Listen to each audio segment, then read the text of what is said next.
हर तरफ सिर्फ फरिश्तों का नूर था और अल्लाह की तस्बीह की आवाज़ें गूंजती थीं। फिर अल्लाह ताला ने फरिश्तों से फरमाया, मैं ज़मीन पर एक खलीफा बनाने वाला हूँ। वो खलीफा थे हज़रत आदम अलैहिस्सलाम।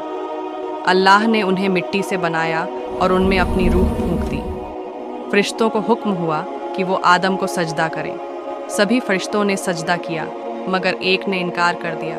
वो था इब्लीस, जो पहले जिन्हों में से था लेकिन बहुत इबादत करता था, इसीलिए फरिश्तों की जमात में शामिल था। जब अल्लाह ने कहा, ए इब्लीस, तूने सजदा क्यों नहीं किया? तो इब्लीस बोला, मैं आग से बना हूँ और वो मिट्टी से, मैं उससे बेहतर हूँ। अल्लाह को ये घमंड पसंद नहीं आया। अल्लाह ने फरमाया, अब उतर जा जन्नत से, तू रुस्वा और लानती है।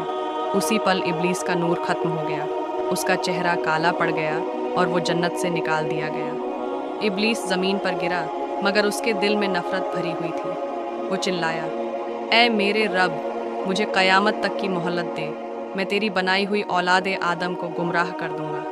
अल्लाह ने कहा, तुझे मोहलत दी गई, मगर मेरे सच्चे बंदे तेरे जाल में नहीं फंसेंगे। अब इब्लीस सोचने लगा, मुझे तो निकाल दिया गया, लेकिन मैं किसी तरह जन्नत तक पहुंचूं और आदम को वहीं गुमराह करूं। लेकिन जन्नत का दरवाज़ा उसके लिए बंद था। वो बहुत चालाक था। वो जन्नत के आसपास घूमने लगा कि कोई रास्ता मिले। उसी वक्त एक बड़ी मछली जन्नत के नीचे के समंदर में रहती थी। उसका दिल बहुत मासूम था और वो सबकी मदद करना पसंद करती थी। एक दिन इब्लीस उसके पास आया। उसका चेहरा बदल चुका था, मगर ज़ुबान मीठी थी। वो बोला, ए मछली, मैं बहुत मजबूर हूँ, मुझे थोड़ी देर छुपा ले, मैं किसी को नुकसान नहीं दूंगा। मछली बोली, तू कौन है? इब्लीस बोला, मैं एक थका हुआ मुसाफिर हूँ, बस कुछ देर के लिए पनाह मांग रहा हूँ। मछली को तरस आ गया। वो बोली, ठीक है, मेरे पेट में आ जा, यहाँ तू सुरक्षित रहेगा। इब्लीस मछली के पेट में चला गया, लेकिन जैसे ही वो अंदर पहुँचा, उसने अपने मन में कहा, अब मैं इसी रास्ते से जन्नत में दाखिल होने का तरीका ढूंढूंगा। जब इब्लीस मछली के पेट में था, उसने धोखा देना शुरू कर दिया। वो मछली के दिल में वसवसे डालता, अल्लाह ने तुझे इतनी बड़ी और ताकतवर बनाया है, तू चाहे तो पूरी दुनिया अपनी कर सकती है। मगर मछली फिर भी अल्लाह का जिक्र करती रही। कुछ वक़्त बाद अल्लाह ताला ने फरिश्तों से फरमाया, मेरे बंदों में से एक ने मेरे दुश्मन को जगह दी है।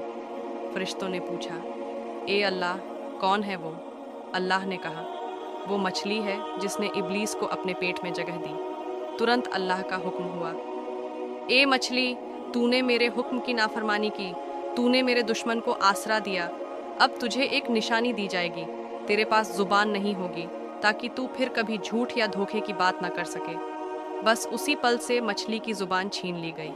वो अब भी मुंह खोलती बंद करती है, मगर कोई आवाज़ नहीं निकलती। वो सिर्फ पानी में तैरती रहती है, मानो हर वक़्त तौबा कर रही हो। समंदर की लहरों में उसकी तौबा की गूंज अब भी सुनाई देती है, जो इंसानों को याद दिलाती है, कभी भी शैतान पर भरोसा मत करना। सबक, मछली ने शैतान पर भरोसा किया और ज़ुबान खो दी। इंसान अगर शैतान की बातों में आएगा तो ईमान खो देगा। जो अल्लाह के हुक्म के खिलाफ जाता है, वो चाहे जितना मासूम हो,